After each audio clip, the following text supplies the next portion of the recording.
Hello again, Internet! Hi, Internet. Thank you for coming back. To Scenario Story News.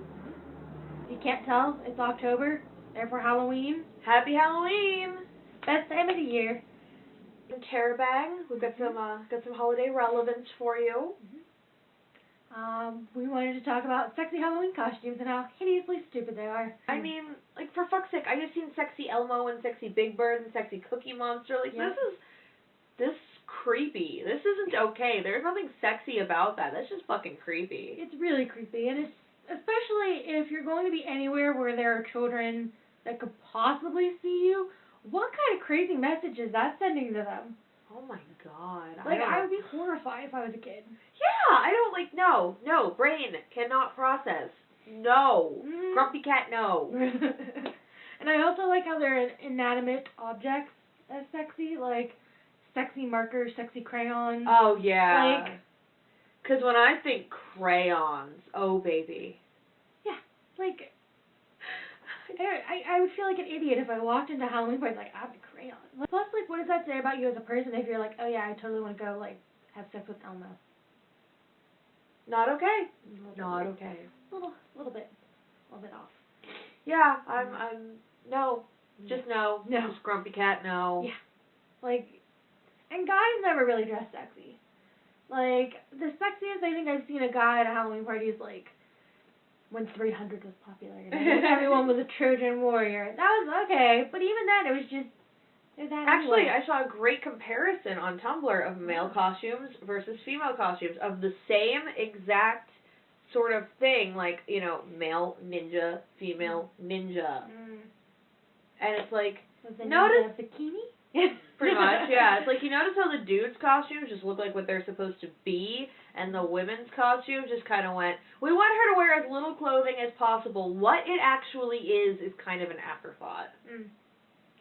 And they're always, like, the same shape. Yeah. Like, it's always a mini skirt, not quite bikini top, not quite tank top sort of thing. Yeah. So it's like, why don't you just go out and buy a sports bra, go out and buy a mini skirt, say you're a hooker, and be done with the whole thing. Your costume, you could buy it at Goodwill like that. And I don't remember that when we were kids. Like, I don't remember, like, going to the costume store and going, like, sexy outfit, sexy outfit, sexy so outfit. I'm gonna be a stripper when I grow up. Yeah, never. So maybe I just was not into that, and I, like, just made it, like, beeline to the costume. I mean, that's all possible. This is valid. That does sound like you, but. But, you know, another thing I don't understand about Halloween costumes? The couple costumes. Yeah? I was listening to the radio the other day, and they were going over some that they've seen in the stores, like, mouse and cheese, or a girl wanted to dress up as a pink gorilla and have her boyfriend be a giant banana. Blink, blink, blink. Yeah, that's a bit baffling. Yeah. Just a bit. Yeah. Or like, when you said couple costumes, like, how bad could this possibly be? I mean, like, that could be cute. No, that's not cute. That's just weird. Like, I even get, like, family costumes. Yeah. Like, you know, like what Neil Patrick Harris's family does every year. Those are always oh, my God. It's like, how could you people be any fucking cuter? Oh, right, you can't. You know, like, that's fine. Like, you know, I saw one picture where, I guess a father and his very young daughter wanted to be, like, I guess he decided they were going to be Little Red Riding Hood and the Big Bad Wolf for Halloween. But she wanted to be the wolf. So he fucking dressed up as Little Red Riding Hood. Crazy people. Yeah, fucking people. Like, way to ruin Halloween. Good job. Yeah. It's the most wonderful time of the year. Also, though, here's the thing.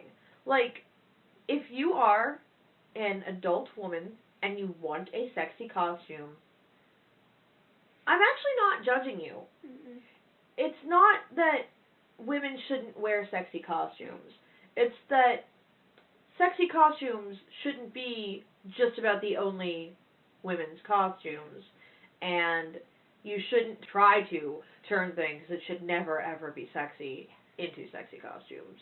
If you have to be sexy all the time to the point that you have to be a sexy salt shaker, there's something wrong. But I don't even think that's what it is. I think it's the people who design these things going, so yeah, I could, like, see how, I guess, you know, they might want to be this thing, but I still want to see them in as little clothing as possible. So we're gonna make this thing sexy, even if it makes no sense.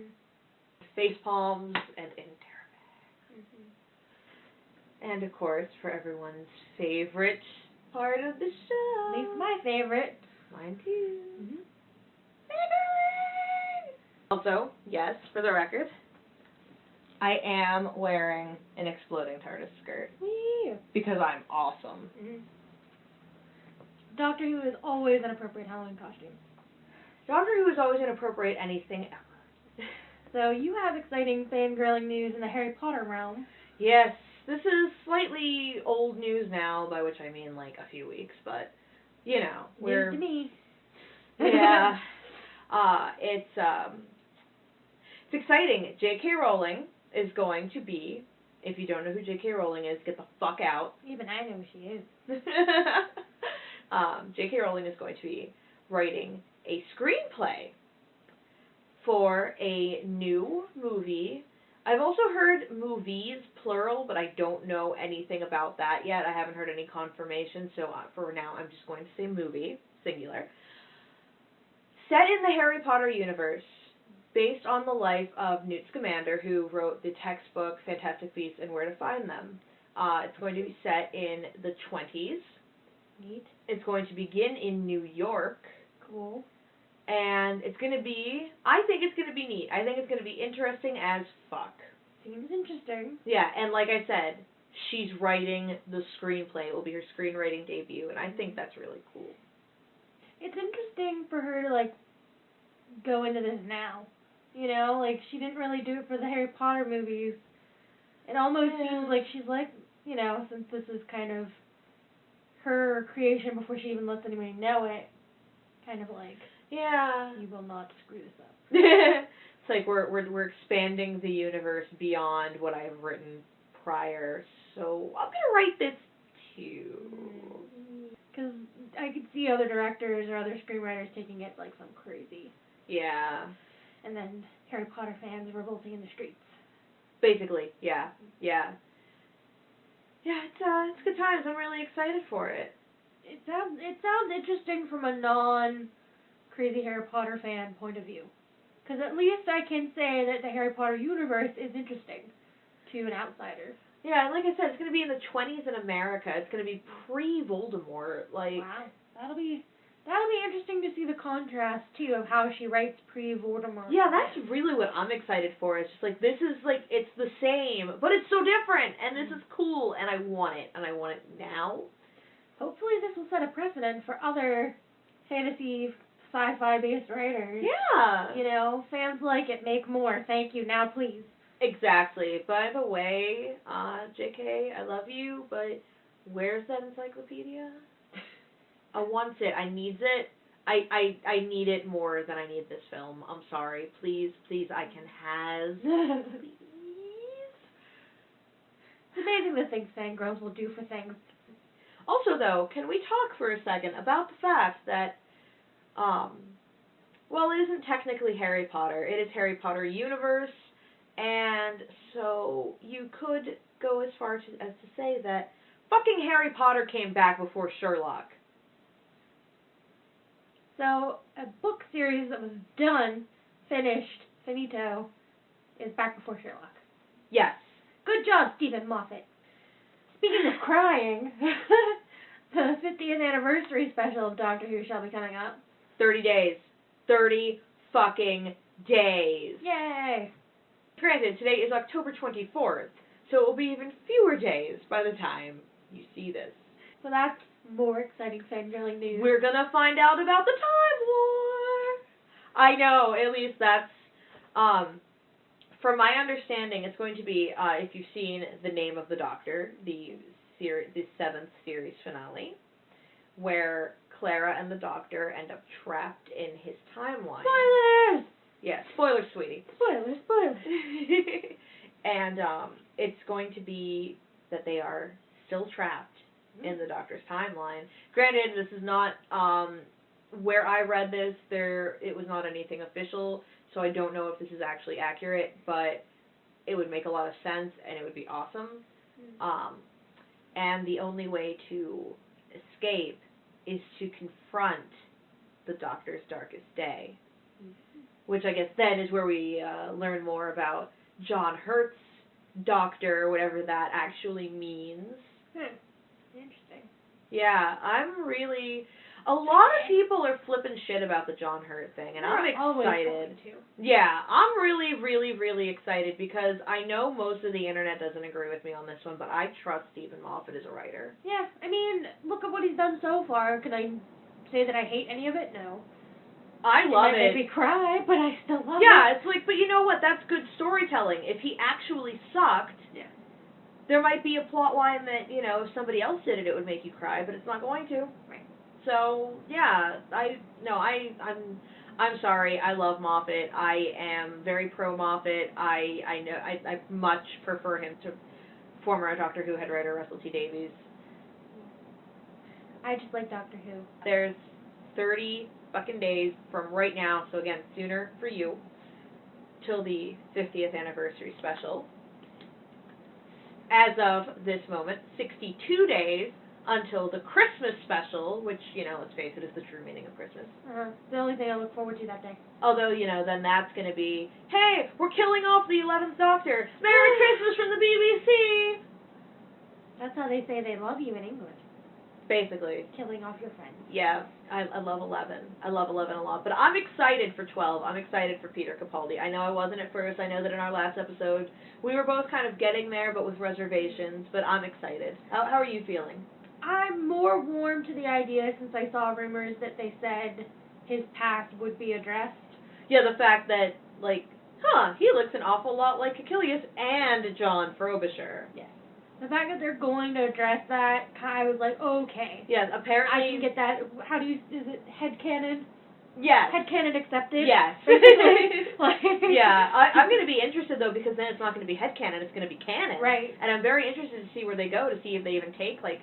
You know, because with Achilles, the headcanon that everybody has accepted is that 12 was just like, I want to see Donna again, or 12 wanted to play a prank on his past self, or something along those lines. Either way, if that means that's how the Doctor's going to be, he's going to be this quirky prankster or quirky guy that just wants to go see his buddies. That's a really valid point. Already kind of in love. Yeah, but then if they don't make that headcanon into actual canon, then how do they take it? And also, how do they factor in John Frobisher from Torchwood? Right. Because that's the one that's really getting me, because if it were just Caecilius, this would be easy. Yeah, because you could, you know, it was one episode, whatever. Yeah, but the fact that they're factoring in, and you know, like I said, like, I know that this is not the first time a Doctor's regeneration is played by someone who had previously been on the show. You don't really have to explain it. I mean, there are people all over the place who with no relation whatsoever who look like each other. Like, it's not actually, like, that crazy, but apparently Stephen Moffat is actually talking to Russell T Davies because he wrote the episode The Fires of Pompeii, and he wrote Torchwood Children of Earth, so... That's why Stephen Moffat's awesome. Yes. So on to another countdown in fandom news. It is 87 days, as of this point in time in our reality, till the new season of Sherlock. Yes. Because apparently we actually have a date now, and that date is January 19th.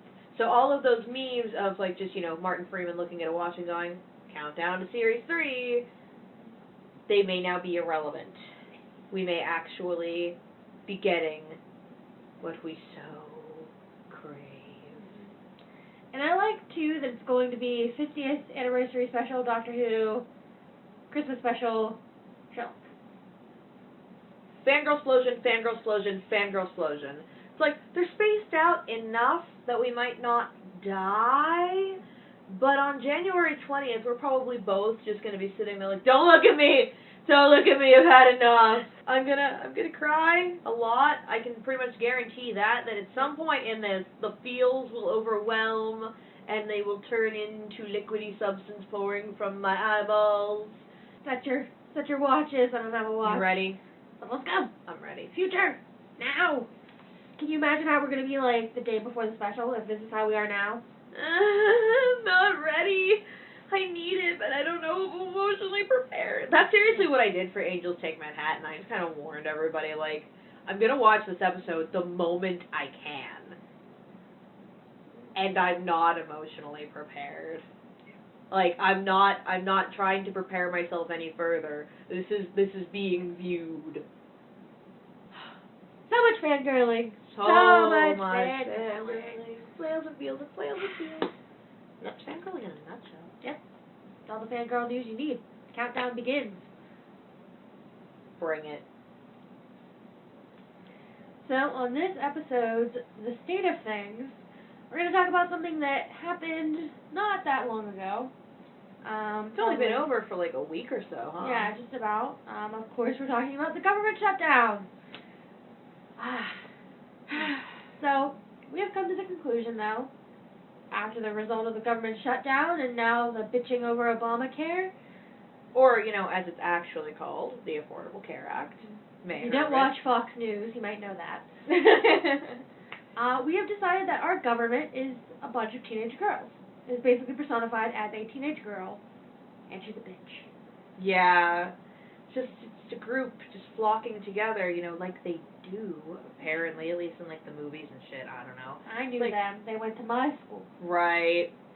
It's like, oh my god, Mom. I can't... How can you get me that thing that everybody else has? Like, it's like you go to the party and 12 other girls are wearing the same dress. How are they supposed to be superior if everybody has health care? Likewise, they really still don't understand why they can't get their allowance and go to the party on Friday just because the government shut down. Like, Mom, you're so mean. I mean, like, it's all about me. I want these things, and I don't know why I can't have them because I'm fucking 12. How are we being governed by teenage girls? I don't understand. When did that happen? And I also heard from a friend of a friend of a friend that Obama really stinks. A teenage girl who thinks everything ever is unfair unless it's good things happening to her. Right. Who thinks that their parents are just so mean for expecting things with their siblings to be fair. Right. Because, I mean, as if any teenage girl wants her allowance cut so that her little brother can get 50 cents more. Not 50 cents more than her, even. Just 50 cents more in his much smaller allowance. And why should she have to clean her room to get an allowance? She's just pretty and she just have it. And also, you eavesdrop on the phone calls or you eavesdrop in the lunch line to hear the latest gossip from Merkel. Because she's, like, totally skanky. They're teenage girls. Our government is owned by teenage girls. If your mom picks up the landline to hear what you're talking about on your phone call... It's, like, totally unfair. How could you even do this to me? Don't you have, like, any concept of privacy, Mom? God. What's going to happen next? Like, are we going to get started to, like, bullying or, like, hazed? And then, of course, it's also, like, you'll have those, like, oh, I heard this about this person, that, like, they totally suck, and so we should just, like, pick on them because we're bitches. Mm. That's pretty much the Affordable Care Act. And it's also, too, how they get their information. Popular girls heard it from her friend, who heard it from her cousin, who goes to the other school that heard it over text message and then read it on Facebook that her best friend said that she was fat. Yeah. And where's that birth certificate? We, like, legitimately saw something about this on CNN earlier today, where it was like, this person said to this person, that it ended up on the internet, and that spread it to all these people, and then Sarah Palin was like, yes, that happened. Right? So, what do you do to teenage girls to get them to stop being stupid? Other than exorcism, I've heard that strict parental guidelines work really great. Like cutting their allowance, maybe? Not letting them go to that party on Friday night? Not letting them talk to those girls that are a bad influence down the block? It's like, similar to a meme I keep seeing on Facebook, which is, referencing Congress. It says, if I have, I think it's like a 4 or 9% approval rating at my job, I get fucking fired. If your teenage daughter is acting out, and sneaking out, and spending too much money, and is just a bitch, you punish her. You say, stop being a bitch, no more money for you, you're not allowed to have the credit cards, you can't have the car on Friday night, and I'm sorry, but you're not dressing up like a skanky salt shaker for Halloween. So government, grow the hell up. No more toys, girl. And when you don't try to take their toys away from them, and when you do give them everything that they ask for, you know what they grow up to be? Teenage girls who don't get disciplined grow up to be Ted Cruz. Do you want to raise Ted Cruz? No one wants a Talk Ted Cruz to your as a teenage daughter today. You can prevent Ted Cruzes from happening. But no, seriously, like, they grow up to be spoiled, entitled douchebags. So. They do. Like, they always say that our generation is, like, the first spoiled, entitled douchebags, but clearly that's wrong. They're running office right now. Well, I mean, that's bullshit anyway. But yeah, I don't think letting people be able to have health insurance is something that you should completely throw the entire government and kind of the whole entire world, because the rest of the world was kind of waiting on bated breath with what the hell is going to happen in our country, and you're doing it all because you don't think it's fair that people are going to be able to afford health insurance. How dare they? How dare they want to live? It's just my way. I want it. There is no middle ground. There is no I will hear your side. Maybe we can meet somewhere in the middle. It's I'm standing here. If you're not gonna meet me here, you can fuck off. Slamming doors. I hate you. You don't love me. Get the fuck out. Right. So basically you're saying, you know, I should have everything. Everyone else should have nothing. I should have more than everybody else. And otherwise it's just not freaking fair. And then they cry and they cry. Why has Ted Cruz cried yet on the news? I don't think I've seen it. Yeah, I don't, not that I've heard about. I hope he does. I think that would kind of more solidify the fact he is a teenage girl. Also, though, if he cries, it makes him human. He's Canadian. I love Canada. Don't get me wrong, but take it back. Him and Bieber. Yeah, take them back. Can fucking have them. We're ruled by teenage girls, and that's the state of things. That's Scenario Store News. Yeah.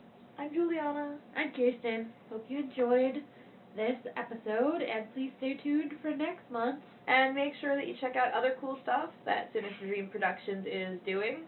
Be sure to go to Soundcloud to find Sinister Dreamcast, the podcast, which is awesome. They're hilarious and informative and great. And keep checking back to this very YouTube channel for other cool Sinister Dream internet TV shows. Yes. And we will see you later. Comment and like our post, please. We love you.